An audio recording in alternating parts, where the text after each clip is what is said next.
धर्मशाला का धर्मकोट और पार्वती वैली हो गया खाली, छाया सन्नाटा। दिल्ली लौटने लगे इजरायली टूरिस्ट, धर्मकोट और पार्वती वैली में रेस्टोरेंट हुए खाली। इजरायल और हमास जंग का हिमाचल में दिखने लगा बड़ा असर। इजरायल और फिलिस्तीन के बीच संघर्ष लगातार बढ़ रहा है। दोनों ओर से की जा रही भारी बमबारी के चलते अब तक 1000 से ज्यादा लोगों की मौत हो चुकी है और 4000 से ज्यादा लोग घायल हैं। ये जंग रूस यूक्रेन युद्ध के बाद अब दुनिया के लिए एक बार फिर मुसीबत का सबब बन सकती है।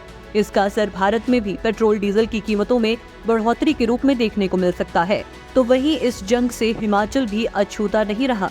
हिमाचल प्रदेश की आर्थिक हालत पर्यटकों पर काफी हद तक निर्भर करती है, लेकिन इजराइल और फिलिस्तीन की जंग ने धर्मशाला के धर्मकोट और कुल्लू के पार्वती वैली में अपना असर दिखाना शुरू कर दिया है। अब इजरायली टूरिस्ट दिल्ली लौट गए हैं। इजरायल ने युद्ध को देखते हुए रिजर्व सैनिकों को भी मोर्चे पर उतार दिया है। ऐसे में आम लोगों से भी सेना में शामिल होने की संभावनाओं के चलते ये लोग वतन लौट रहे हैं। शबात यानी यहूदियों के नए साल की छुट्टी के दिन चरमपंथी समूह हमास द्वारा शनिवार को इजरायल पर किए हमले के बाद हिमाचल में मिनी तेल अवीव और मिनी इजरायल कहे जाने वाले धर्मकोट और पार्वती वैली कसोल में भी सन्नाटा छाया हुआ है। इजरायली व्यंजन परोसने वाले रेस्तरां जो इजरायली पर्यटकों से भरे रहते थे, रविवार को अधिकतर रेस्तरां खाली ही रहे। धर्मकोट में रहने वाली एक महिला पर्यटक ने बताया कि न्यूज चैनल में जो दिखाया जा रहा है वहां उससे कई गुना अधिक नुकसान हुआ है।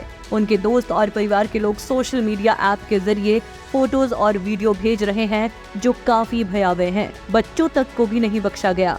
वह फिलिस्तीन लड़ाकों की इस लड़ाई से इसीलिए भी चिंतित हैं क्योंकि ये लड़ाई सेना की बजाय मैन टू मैन के बीच हो रही है। कुछ इजरायली तो दिल्ली वापस लौटना शुरू भी हो गए हैं और कुछ अपने एयर टिकट की बुकिंग चेंज करवाने के लिए ट्रैवल एजेंट्स को बोल चुके हैं। धर्मकोट के कुछ रेस्टोरेंट मालिकों ने अपने सोशल अकाउंट्स की वॉल पर इजरायल में हुए आतंकी हमले पर अपनी संवेदना जताते हुए आई स्टैंड विद इजरायल का फ्लैग लगाकर अपनी संवेदनाएं प्रकट की हैं। गौरतलब है कि इजरायल के नागरिकों को सेना में 5 साल के लिए भर्ती होना अनिवार्य है। साथ ही गाजा पट्टी में फिलिस्तीन के साथ इजरायल लगातार युद्ध और गोलाबारी चलती रहती है। ऐसे में इजरायली नागरिक मानसिक शांति की तलाश में धर्मकोट और कसोल आते हैं। यहाँ पर वे मेडिटेशन करते हैं, लेकिन अब लड़ाई की वजह से ज्यादातर इजरायली टूरिस्ट वापस जा रहे हैं, जिसका सीधा असर यहाँ के इलाकों में जो दुकान, होटल, होम स्टे या फिर कोई भी व्यक्ति उन पर निर्भर था, उन पर देखने को मिल रहा है। हालांकि धर्मशाला के मैक्लोडगंज मार्केट के प्रधान नरेंद्र पठानिया का कहना है कि इस महीने में इजरायल में त्योहारी सीजन शुरू होता है। ऐसे में यहाँ से इजरायली नागरिकों की मूवमेंट होती है। अब जो कुछ बचे हुए हैं वे भी लौट रहे हैं। हालांकि जो बच गए वे शायद अब नहीं जाएंगे। धर्मशाला में पुलिस सूत्रों का कहना है कि अब भी 100 के करीब इजरायली टूरिस्ट यहाँ मौजूद हैं।